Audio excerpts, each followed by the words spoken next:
Hello, we are continuing our video series on the history of apportionment of the United States Congress. So in this last video, I want to look at kind of some bonus resources, ancillary topics, all related to the U.S. congressional apportionment problem. So let's start with Montana. In 1990, the apportionment Montana. In the 1990 census, Montana lost one of its two seats. So it had two congressmen for 80 years, and then they lost a seat. So what happened in 1990? Again, that Huntington Hill method had been used for a while, but in 1990, Montana then lost a seat. So the next year, Montana, the state, filed a suit. They filed a lawsuit against the United States government, Montana versus U.S. Department of Commerce. And they argued that the Huntington Hill method is unconstitutional and that either Dean's or Adams' method should be used. They were voted down. The federal judges voted 2-1 in favor of Montana. The federal judges voted for Montana. Okay, so what was Montana's case? I think it was maybe a little dubious because they had no problem with Huntington Hill for many years. But then in 1990, they lost one of their seats. So why would they propose Adam or Dean's? All right, so if we think about Montana's population, I lived in Montana for a couple of years. When I lived there in 2010, they just got over 1 million people. So at this point, they probably had 800,000-900,000 people.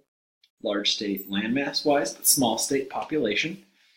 And then if you divide their population by the number of House representatives, what happened in 1990? If we look here, at the time, the Huntington Hill method was used.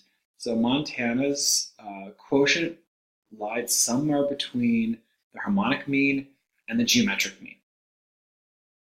So they proposed that they used Dean's method, because if they used Dean's method, they would be rounded up.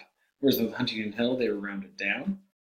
And they also proposed Adams' method because every state would be rounded up, and they would end up with those two representatives. So to put some more numbers to those, the Jefferson method was 1 and 2, because according to the quota rule, Montana should have just got 1 or 2 representatives since they're a fairly small state. The arithmetic mean is 1.5, geometric mean, square root of 2, 1.142, and the harmonic mean ends up being 4/3, 1.333. And Montana, boom, is right smack between Dean and Huntington Hill at 1.397. So if Dean's method was used, and just to note, Dean's method has never been used in the United States Congress, Montana would move up to 2 Congress representatives. Currently, at the time, and still currently, Huntington Hill was used. So Montana then lost a seat. They dropped down to 1 representative. Before we move on, eventually this got moved to the Supreme Court, and Supreme Court ruled in favor of the U.S. Department of Commerce. So Montana currently still only has 1 representative. So they won their lawsuit at first, but then lost it in a higher court. Sorry, Montana. Okay, so other problems related to this U.S. congressional apportionment problem. And we're going to talk about a lot of these in a little more detail in upcoming weeks. The first would be the census. Who is enumerated? So the census should be the federal government should find out some demographics and information about the entire population. But one issue would be, how do you make sure you get everyone enumerated? They usually ask each household to send back information and hope each household does not lie. They'll ask, how many people live in this house and the ages and so on. Another issue could be people that live in highly rural areas or want to be private might not want to answer.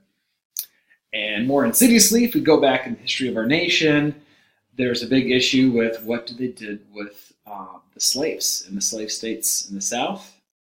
Are slaves counted as citizens? They don't have rights as citizens. So who gets counted? And if you remember from a history lesson possibly, the compromise was 3/5. So for a long time, each slave was counted as 3/5 of a person. So they would count towards their, the southern states or the slave states representation. State districting. This is currently in the news. We're going to talk about this in a couple weeks. The key terminology here is gerrymandering. So let's look at an example. Here's Maryland. And Maryland has a number of districts. Now these are, I believe, are state districts, not congressional districts.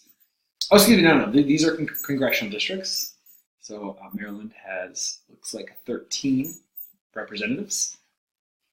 And this is how their districts are divided up. And gerrymandering is not so much about how many representatives they get, but then who gets to be the representation. So how do you split up a state divided by 12? Or California is divided by 53. We have 53 congressional districts. And that goes into the idea of, ideally, these should be fairly divided districts. And in each district will, vote on their Democrat, Republican, Independent, whoever they want to, given each election cycle. But an issue called gerrymandering can come up. And that issue is dividing up districts could be somewhat problematic. So let's take this kind of simple scenario where I have circles. These all represent the same, say, political party. Think of these as, Democrats or Republicans. And the diamonds represent an opposing political party. So if the circles are Democrats, the diamonds are Republicans, or vice versa. And how do we split this up? Suppose this is a state that is mostly circle. This is about a 60% circle population, 40% diamond population. And the apportionment says you get 5 districts. So you got to split this up into 5 districts. So let's say if you want to be as fair as possible, maybe just split it up like this. So you'd have 3 100% circle districts and 2 100% diamond districts. But if you think about the population, this would be fair in a way because the state would have 3 circle representatives and 2 diamond representatives. And that corresponds with the proportion of the entire state. Or you could split up the districts like this. Now, which party, circle or diamond, would prefer this? Notice all 5 of these districts would be diamond. Who wins here? It would be a 6-4 lead for circle. So in this districting, circle would have 5 representatives, and diamond is the minority party, but they would get no representation. So the dominant demographics would win, but some could argue that this is unfair for the minority party here. Or kind of strangely, we could split it this other way. Notice here I've got 2 districts that are circle and 3 districts that are diamond. So out of this, diamond, the minority political party, would end up with a majority, 3 of the 5 representatives. So I would argue this is unfair for the circle party, since they are the dominant party in terms of population, but somehow they lost the total number of seats. All right, again, we're going to come back and talk about gerrymandering later on in the semester. Another issue is suffrage. Who is allowed to vote?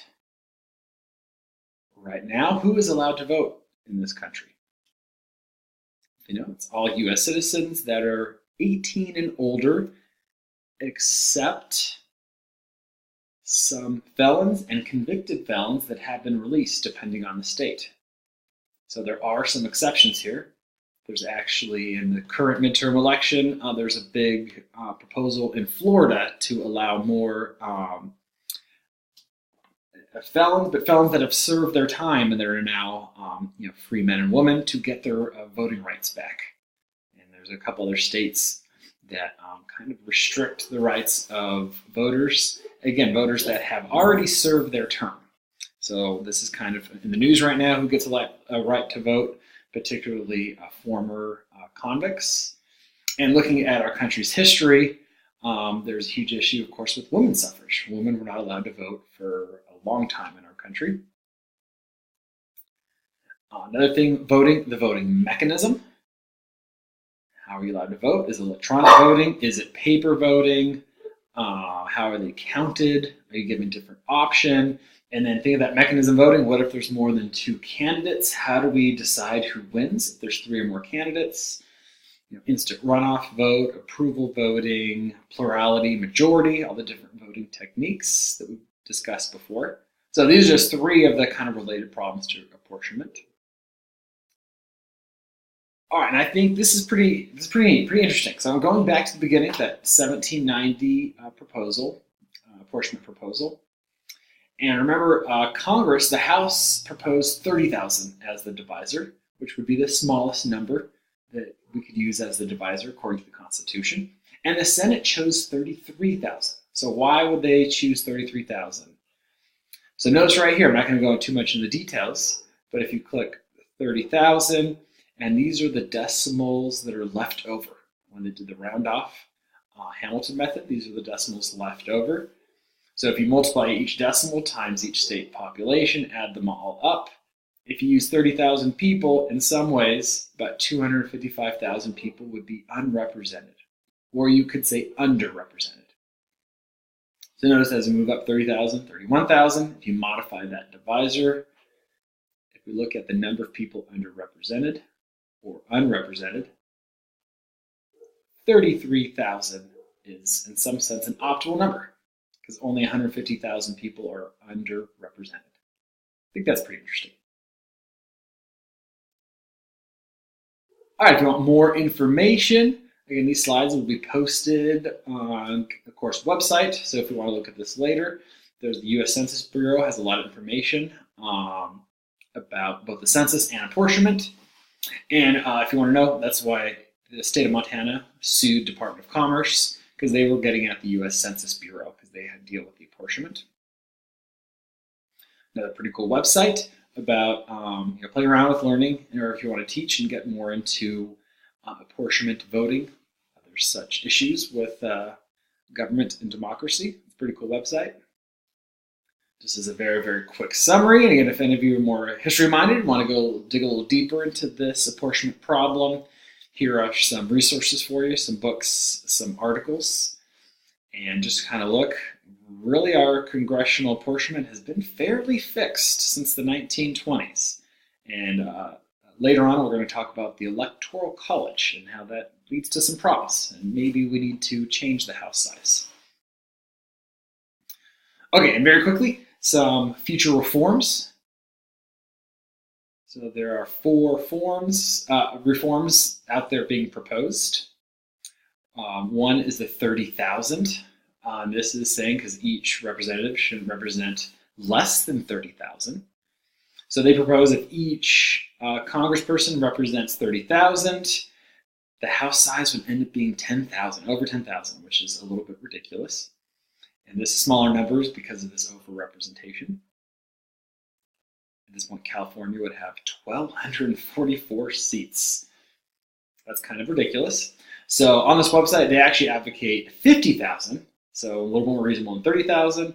This creates a total House size of 6,181. If you can imagine the gridlock in Congress now with 435 members, imagine the gridlock that might happen with 6,181 people trying to vote on a bill.